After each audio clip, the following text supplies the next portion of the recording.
there, welcome to HushCornerASMR,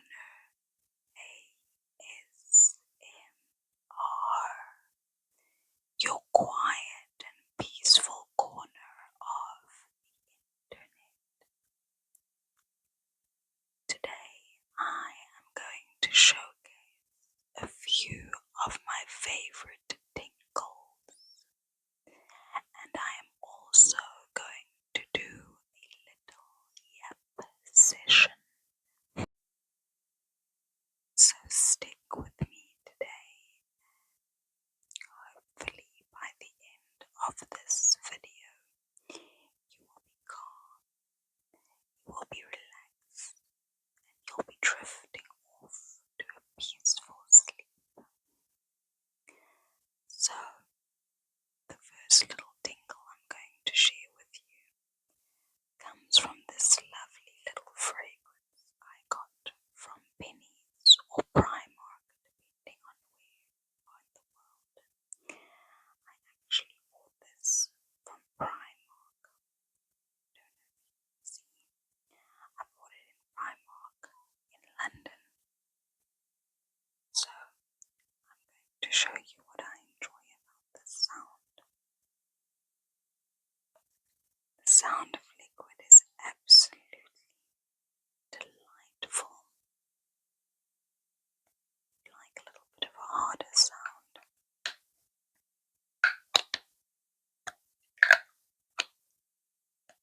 Then you'll enjoy that. Here's the best part.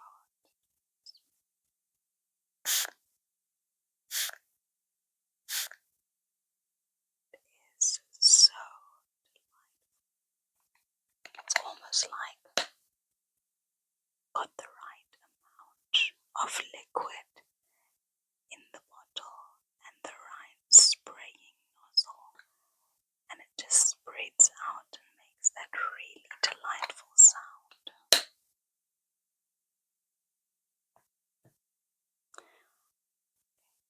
Let me tell you about this book. I really love to run, and for Christmas I got this book from a family member, and it is 50 places to run before you die. So it's almost like a bucket list of places to run, which is right up my alley. So I have a little bucket list of my own.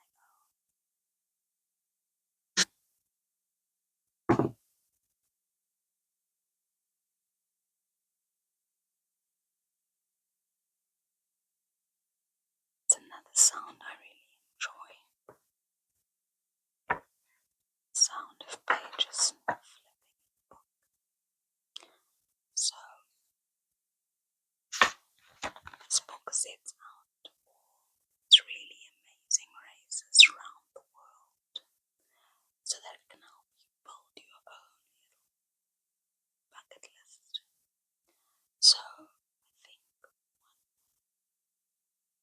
bucket list races, I don't know if there's one that yet is on this list. In South Africa, the Big 5 Marathon. I am originally from South Africa. I'm not currently living there.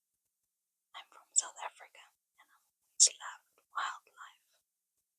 Growing up in a country with such diverse wildlife and such diverse ecosystems, you can't help but love nature.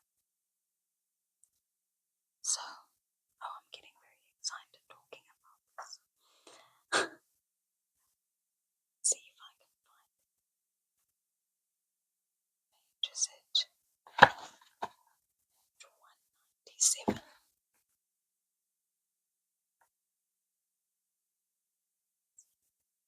There it is. 5 marathon. So, in a nutshell, you take part in an African game drive run. It's a marathon where you stand the lovely chance of encountering the Big 5. You can see lion, Cape buffalo, leopard and rhinos, and the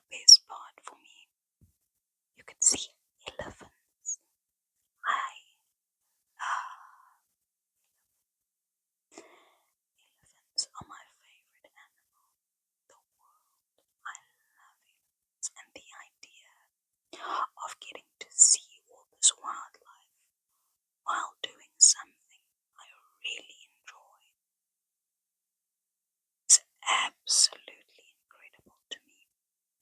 That's definitely on my bucket list.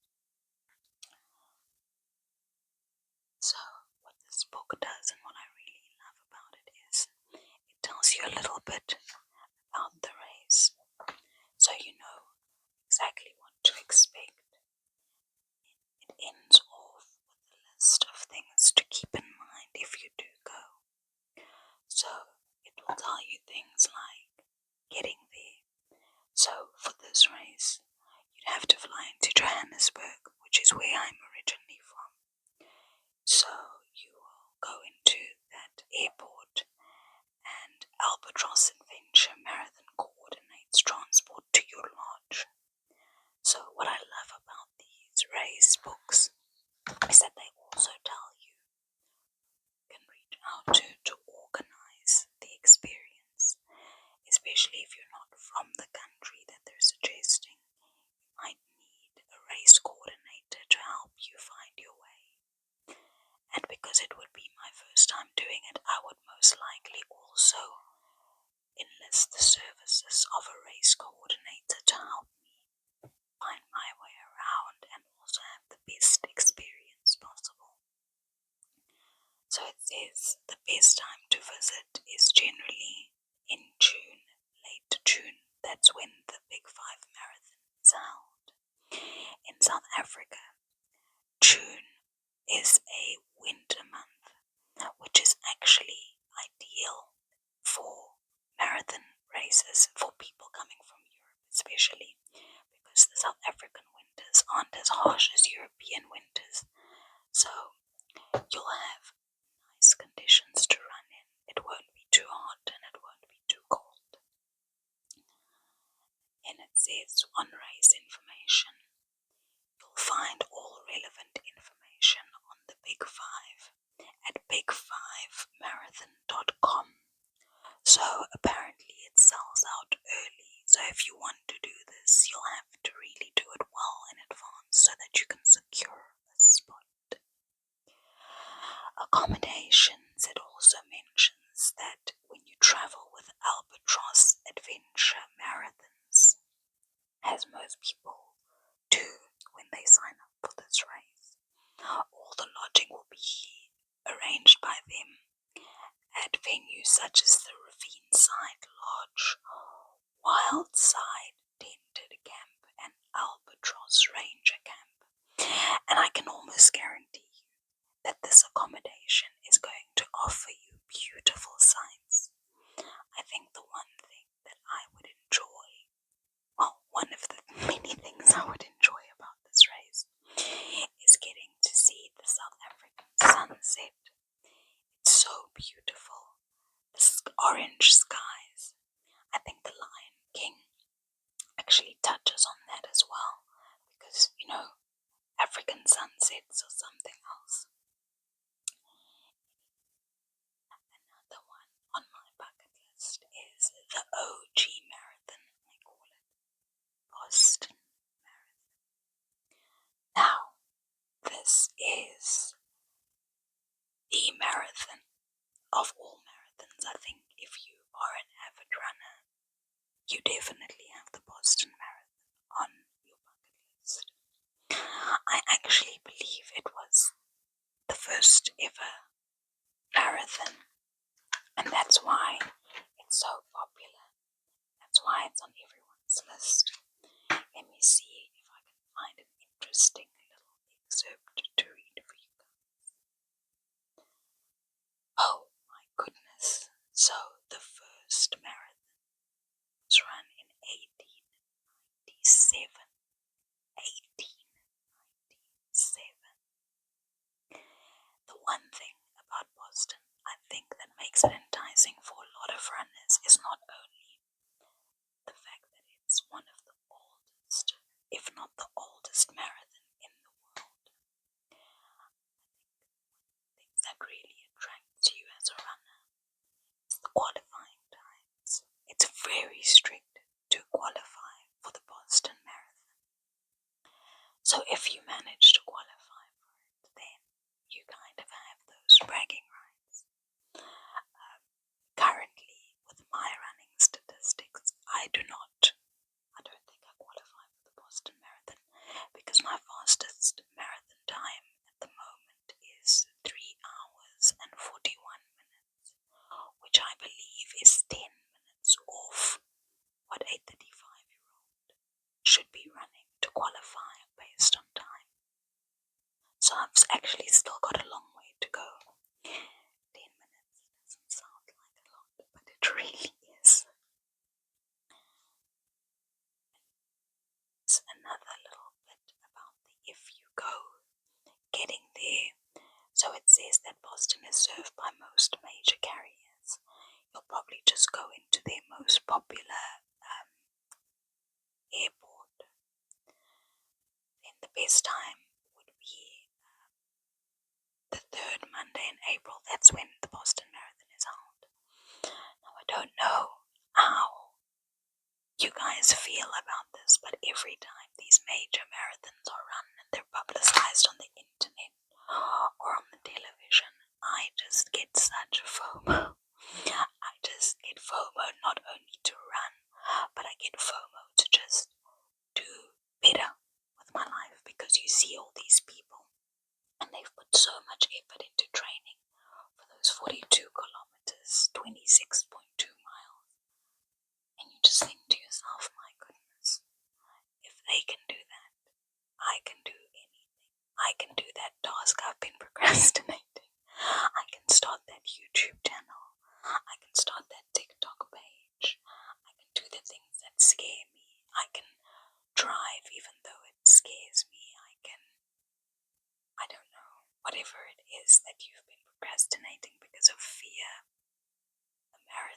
Watching a marathon normally makes me go, okay, I am inspired and I can do it.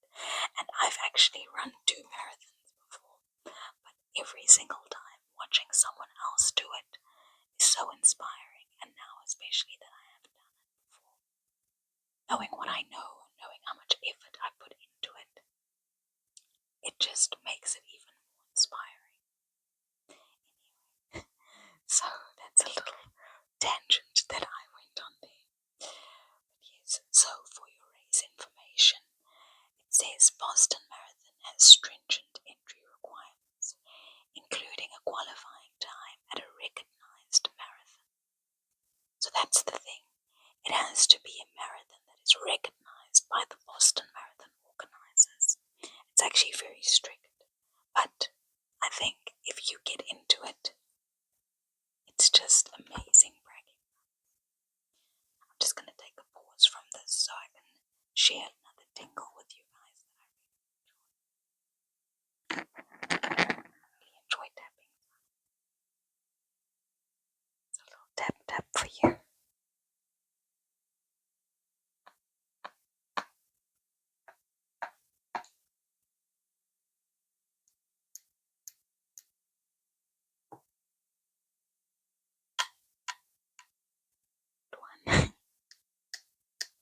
It's incredible. Different parts of the bottle make different sounds. And I think it also depends on how you hold it. Let's see. Can you hear that difference? That's so incredible. Absolutely love that. It's a little tap, tap, tap. Okay, now back to this. So Boston Marathon, it even opens on Boston Marathon when I open the book. Because I've looked at it a few times.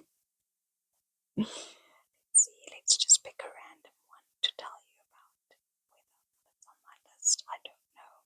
It might not be. There's one that isn't in this book that's definitely on my list. It's the Comrades Marathon. It's in South Africa and it goes across 2 provinces. Pietermaritzburg and is that provinces? I actually don't know. My geography is shocking. Don't quote me on this.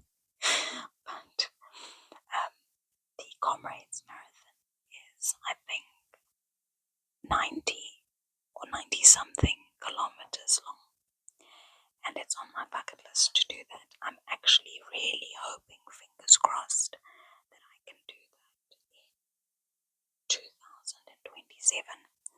because that will be the 100th Comrades Marathon. So that's definitely number one on my bucket list. I think I've said that all of these are number one on my bucket list. So here's the Athens Marathon, which is okay. So I think my facts were wrong. I think Boston may have been the first official marathon, but the first marathon ever run was in Athens in a city called Marathon. Can you believe it? So it says here, the Athens Marathon closely follows the course that historians believe Pheidippides. I'm not sure if I'm pronouncing that properly. That Pheidippides took in 490 BCE. It ends in the Olympic Stadium, which was erected in 1896. Very interesting. So, there is actually a little town in Greece called Athens, and I think that's where the first marathon was run. And that's, I think, where they determined the distance of 42 point something kilometers and 26.2 miles.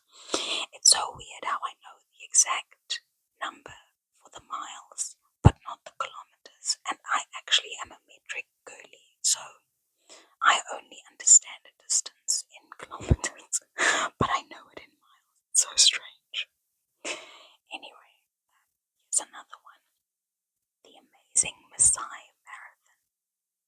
That actually looks quite interesting. I love Kenya. It's probably one of my major dream destinations, Kenya and Japan.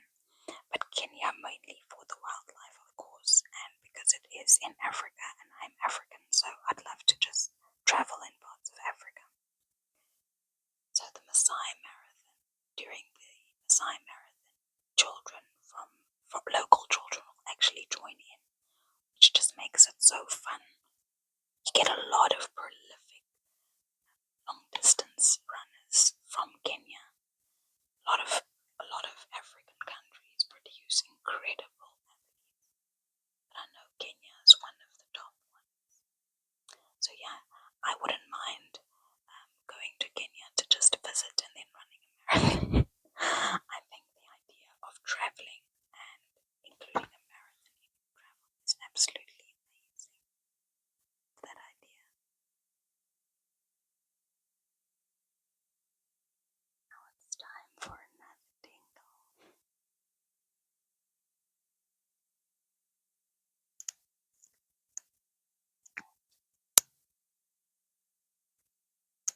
Absolutely love that sound. I actually bought this lip gloss from Penny's or Primark. Absolutely love this lip gloss. I never used to be disciplined in wearing lip gloss, but this lip gloss finished. Well, it's not completely finished yet, but I definitely am going to finish it because it's one of my favorites. What it does is, it's just like it's a lip oil. It really hydrates your lips and it tints your lips so you get a little pink tint. It's absolutely incredible. It says here, what does it say? It says cranberries back. That's the color. 6 cranberries back. I'm trying to see if I can make it visible, but the lighting doesn't allow. Anyway, love that lip oil or lip gloss. I used to call it lip gloss until I just saw now it's lip oil. Anyway, it's another tingle for you guys. It's pencils moving around. You know what I found with tingles?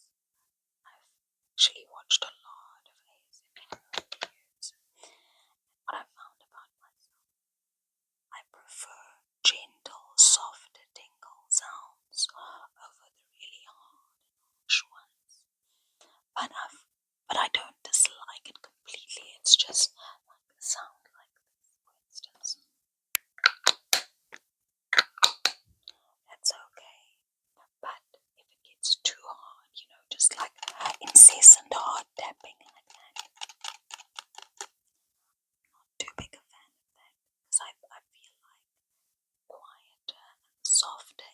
is, the calmer I am. But anyway, different strokes for different folks. I've been lucky enough to find ASMR creators who give you a little bit of everything. So I'm just going to try and give you guys a little bit of everything, no matter what I prefer. So yes, that's my book, 50 Places to Run Before You Die. It says running experts share the world's greatest destinations, and they're so right. There's just something for everyone in here. Absolutely love this book, and I'm going to definitely use it to add to my list. Oh my goodness, so here I am on Reggae Marathon. It's recommended by a gentleman called Alfred Francis. It says, at the beginning of Trenchtown Rock, Bob Marley sings, one good thing about music, when it hits, you feel no pain. One good thing about music, when it hits, you feel no pain. So hit me with music, hit me with music, hit me with music, hit me with music now. That's actually so cool that they mention Bob Marley when talking about this reggae marathon, because he was obviously a prolific musician and also a freedom fighter, I guess. I don't know if he was a freedom fighter or just, very bold and very outspoken about politics, which, we don't get a lot of in music anymore, but it used to be quite essential, and a lot of musicians were actually instrumental in, well, I don't know if instrumental is the right word, but they were quite outspoken about injustices in the world, and I think got a few really important people who make these decisions to listen. So yeah, Bob Marley was great. And the reggae marathon, look at this picture of the sky. This gentleman over here says that this runner enjoys some fresh coconut water at the reggae marathon. So I think it'll be nice and Jamaican, which is almost like a festival, but you're running. But I think that about most races, especially where there's a great atmosphere. It's a really nice day out. Even if you're not running as a spectator, you can really have a good time. Because I actually went to watch my friends. Well, I didn't watch her run the marathon because that's virtually impossible. But I went to support her when she ran a marathon 2 years ago. And the atmosphere, just as a spectator, was absolutely delightful. It was actually that day that I decided I'm definitely going to be running a marathon the following year.